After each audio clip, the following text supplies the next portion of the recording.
Hey everybody, Tim Albrecht here, and welcome to this week's episode of the Ask a YFP CFP segment of the Your Financial Pharmacist Podcast, where we feature questions from you, the YFP community, to be answered by one of YFP Planning's fee-only certified financial planners. Before we jump into today's question, I want to give a shout out to YFP Planning's incredible team that makes this segment possible. YFP Planning offers fee-only comprehensive financial planning that is customized to the pharmacy professional. You can learn more and book a free discovery call by visiting yfpplanning.com. Again, that's yfpplanning.com. Okay, this week's question comes from Melanie in Orlando, Florida. Hello, my name is Melanie. I'm calling from Orlando, Florida, and I had a question about investment options for children. My daughter has some money from a piggy bank that she's looking to cash in and invest. We already have a Florida 529 for her, so we're looking for other options. Thank you, Melanie, for submitting your question to be featured on the show. Tim, great timing. We were actually just talking last week about wanting to spend more time on this topic as it relates to savings and investing for kids, teaching kids about money, all the financial conversations that surround children and money. So what are your thoughts here on Melanie's question? Yeah, it's definitely a topic. Selfishly, I want to kind of flesh out for myself. My wife and I with our kids, as they get older. But I just think it's something that, like, if you can build some good money scripts for your kids when they're younger, it'll benefit everyone. So love this topic, and we're definitely going to be putting more content out in the future. I think there's a couple of buckets, that we can potentially look at with regard to kids and finances. So I think the one that's often looked at first is kind of like the check-in savings account. Grandma writes you a check for your birthday. You might put in a savings account, or if it's cash money, like Melanie said, it's like a piggy. There's also the opportunity to use things like CDs. So I know, Tim, you have some accounts for your kids. Mm-hmm. We have accounts for our kids that are on the savings account side that get a high yield interest, but they don't really have any type of control of that. We kind of just use that to fund things like sports and that type of stuff. So, but CDs could be another look. Another thing that we've talked about in the past, Tim, are things like I bonds. So currently, I bonds are paying 6.89%. For those issued between November 1, 2022 to April 30th, 2023. So this is another one, like right now, because of where inflation is, it's like, hey, that's kind of close to what you're going to get in the market over, 10 years. So why not do that and, take very little risk. But we know that, inflation will ebb and flow. So, there'll be, some changes that. So I think, that those are kind of the cash and cash-like equivalents that I would be looking at. I think from the investment side of things, there's a few things that we can look at here. One that was mentioned is the 529 account. And I do think that this has, I would put some respect on the 529 account's name, because I think of a lot of the changes that they're making. Again, when they came out, it was more of a narrow view of like, what could you use this for? So, the overarching theme is like you can use this for qualified education expenses, which has kind of been expanded to things like trade schools. Mm-hmm. So there are tax benefits. Usually it's a state deduction. In Florida, obviously you don't have that. But the big one that I think is on the table now with the Secure Act 2.0 is that you can roll that over to, an IRA in the future, a Roth IRA in the future. So to me, that makes that account a lot more valuable, especially, even if your kid doesn't necessarily go into higher ed. And the other thing is, and that's nice about the 529, Tim, is that it does allow you to change beneficiaries. So if Olivia's like, hey, I don't want to go to college, I can basically change that up for Liam or kiddo number 3, and then, kind of move on with my life. You can, grandkids, that type of thing. So I think a lot of people think like, oh, 529, I'm never going to get that out. But in reality, I think there are, and I think there will continue to be pathways to use that money. And the nice thing about that is that, it grows, kind of that tax-free, inside of that account, which is nice. The other one that I would look at is something like a Roth IRA. Now, the big caveat here is you can only really use this unless your kids have like earned income. So, they're doing some, and this is something that, like, as our kids get older, I want to make sure that we can figure out a way to kind of give them work inside of YFP. So we can, obviously they can earn money, but then they can start, funding some of their investment accounts with that earned income. For a lot of people, especially if they're younger kids, that's going to be off the table. But something that, as you get into like preteen and teen years, might be something that we can do. The last bucket is really what we would call like a brokerage or a taxable account. So you can set this up jointly. So my wife and I have a joint brokerage account for a particular purpose.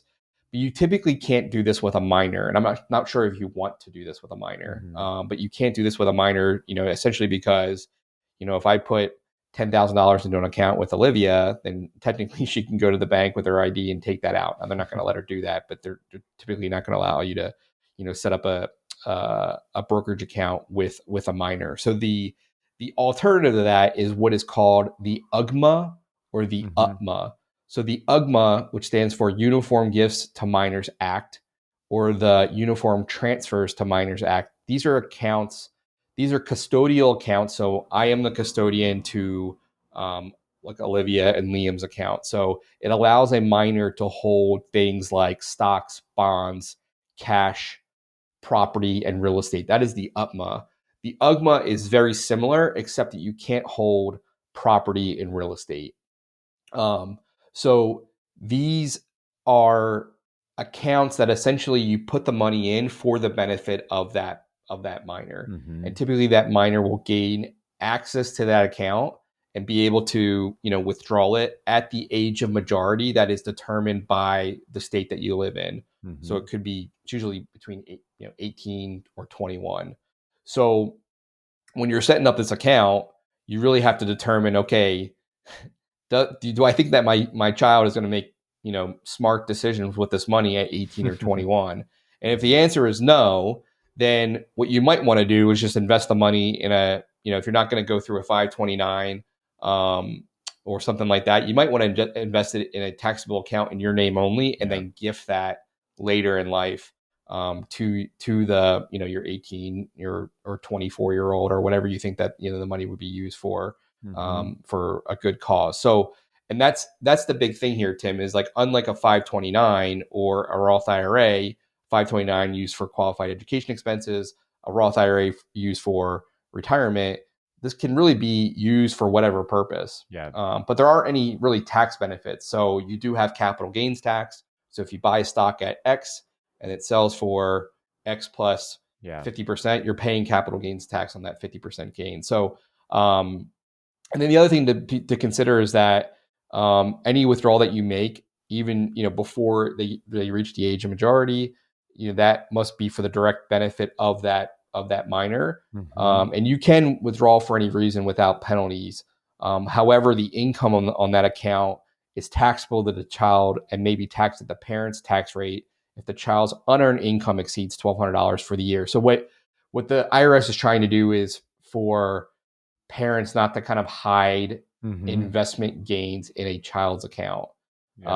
So that's kind of the loophole there. So I do have these accounts for our kids, ourselves. I would say, Tim, that this is kind of more for right now with Olivia being 8. This is more of kind of a conceptual thing where I said, hey, Daddy put X amount of dollars, so she can see on my app, like the name, her name, and she can see it go up and down. And she's wondering, like, because I put $50 in recently, and she's like, bro, it's got went down. Like, what's up? Because the market's been. Where's my money? She's like, don't lose my money. And I'm like, all right, like, so I'm trying to explain to her like what investing is and that type of thing. So right now for me, it's more of a conversation starter. We don't really even talk much about the 529s because I don't want to necessarily, like, we're still kind of framing our own scripts for that as she gets to college age. And we want to make sure that she's, working her tail off so she can,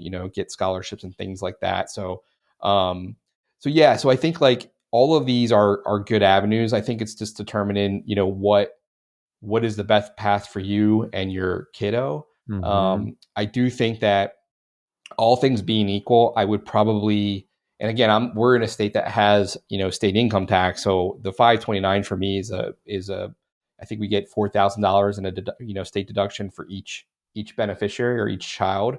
So that's potentially $8,000 for our two kids, $8,000 that we can get a deduction.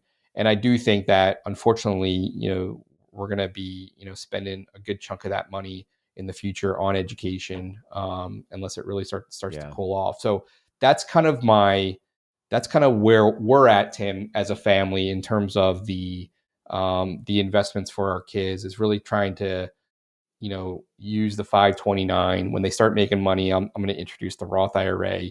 But then the brokerage is kind of more right now for us, kind of a conceptual, hey, this is kind of what investing looks like.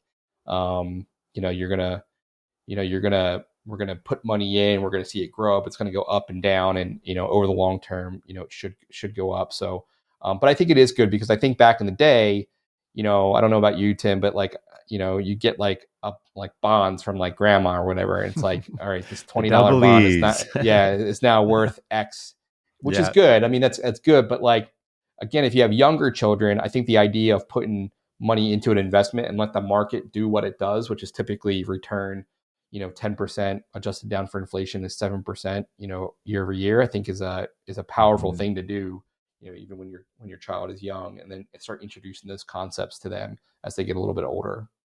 Tim, I think this is a great example, and shout out to Melanie for sending this question of, you start to peel back the layers of the onion, and you mentioned several different options, but I think what I really heard there is taking a step back to say, what's the potential purpose here? Is this about teaching? Is this about we're saving for way off into the future? You alluded to like the Roth or even the 529, of course, with college. Obviously, Melanie here looking for something other than the 529. Is it a, something 5-10 years into the future? So I've got a 8, 9, 10-year-old, we're starting to save up for a car or these bigger expenses, but all of those are going to factor into what might be the potential best vehicle, right? What's the purpose? What are we trying to accomplish here?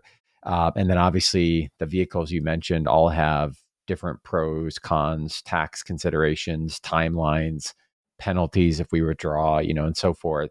The other thing I heard you say, which is really important, I think, as it relates to the teaching side for kids, is what type of control, if any, are we wanting the child to have, which of course depends upon age and what you're trying to accomplish. And I'm seeing this right now in real hand, where I feel like my 11-year-old, soon to be 12, like he's itching for that responsibility of independence and starting to make some of those decisions where it's not, hey, I need to go to mom and dad all the time, to get money. And the sandbox might be small to play in, but that factor at that age, might be very different than, for example, my 8-year-old or our, 3 or 4-year-old, like very basic concepts, right? I want them to see the account. I've got full control. We're just talking about principles, getting them thinking about, money and identifying with, how things may grow or change, or, hey, we've got money in the bank and it might go up, it might go down. I mean, you're more on that teaching, showing. So again, I think that child control piece is really important, because that also is going to define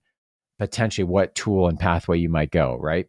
Yeah. And we've talked about this, Tim. So I know there's some apps that you brought up, the Busy Kid app, which I looked at, and it kind of gets into it. Yeah.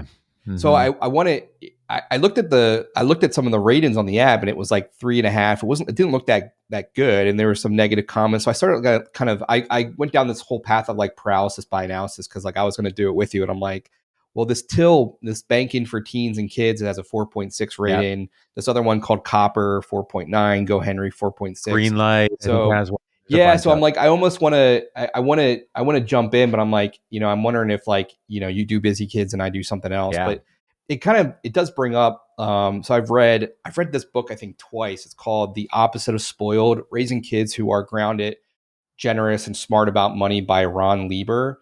And there's a few other books that I have kind of in my queue that I want to read that kind of target, kind of some of these money lessons for kids that I want to kind of read and start incorporating. I think the big thing that I took away from The Opposite of Spoiled is, he kind of, which a lot of these apps kind of go against the grain, is like, you should almost like universal, like basic income. Like you should get an allowance regardless of if like you're doing chores or not. So it really should be one of the things that he says is like, you really shouldn't. So if Olivia goes and cleans the bathroom, like we really shouldn't reward that like monetarily. She should just have a steady whatever per dollar a week that she gets because she's part of the household. It's just, this is what we do. But a lot of these apps are set up as like, hey, if you go do this, then you'll get, you're going to get paid out. So after Which is reading that book, interesting, Tim, too. I think like there's other, I'm thinking about Smart Money, Smart Kids as one who kind of argues the opposite, which I think is a reminder of like taking that step back and kind of understanding like, what are the options? What's the philosophy? What are we trying to accomplish? Right. Because I think the point you're making, which is a really good one, like if you jump into the tool, like each tool might look different, will look different. And that may or may not be in alignment with what your philosophy is, right? So Tim, if you're using a tool where Olivia's getting paid for a task or a chore and you're like, nah, I don't really want that. Like that's not going to jive. Yeah, exactly. So that it kind of got me thinking a little bit more broadly about, what is, and it's funny because I remember going down this path with her and she was probably too young. This might have been when she was like 6. And I was kind of like, we had jars for like save, spend, give. And it was just a little bit too early for her. Yeah. But it's definitely something that she's like gotten a little bit older that we need to like revisit and start, talking about more. Because I do think like there has been some things, Tim, that have come out of her mouth and I'm like, what? That's not like how we operate around here. Or like, oh, like this is broken, I'll just get another one. I'm like, that costs money. Or, I'm like the dad that's like, who touched the thermostat? Or like, why are the lights always on? And like, they don't, I think, and it's funny because like Tim, back in the day, like my first job, I worked at a restaurant. Like I was kind of paid like cash, like it's like paper cash. Yeah. So I wonder, like if you've always operated, financially, like electronically, like we do now, like, everything is, you don't even like deal with paper money really. Like, does that change does it make it any less real? I guess is my question. Yeah. And these are some of the things that I'm trying to like, I think there is something cool about having a bank account and going to the bank and like depositing money and kind of like having some of those experiences with money. Because it's almost like, it's almost like conceptual that, money will always be there, which I do think that is the case. Like if you know what you're doing, but like, that's one of the things that I, as Olivia's gotten a little bit older, some of the things that have come out of her mouth, I'm like, all right, we need to like lock this down. So it's great. It's a great question, but it's definitely something that, I want to explore a little bit more selfishly as my kids have gotten older and just how to have some good conversations around, investments, just how we spend, how we save, how we give, etc. Yeah, we'd love to hear from the community. We know we've got many folks out there that are in the thick of this, like Tim and I are with our kids, or maybe have been through this phase of life. We'd love to hear your wisdom, people with younger kids that are anticipating this into the future. So shoot us an email, info@yourfinancialpharmacist.com. We'd love to hear from you. You can also share in our Facebook group, what's worked for you? What are the systems you're implementing when it comes to teaching kids about money? We'll also link in the show notes, in addition to the 2 books that Tim and I mentioned, we'll link to a previous episode I did with Dylan Redling and Allison Tom. That was episode 202, where we talked about their book, Investing for Kids, How to Save, Invest, and Grow Money. Great resource, lots of different ideas about investing, entrepreneurship, teaching them some of the basics of business as well. And so you can check out that episode and that resource if you're interested. Melanie, thanks again for taking time to submit your question. As a small thank you, we're going to be sending you a super comfy YFP t-shirt. And for those listening, we'd love to hear from you with your question. You can send us an email, info@yourfinancialpharmacist.com. You can also record your question by going to yourfinancialpharmacist.com/ask YFP.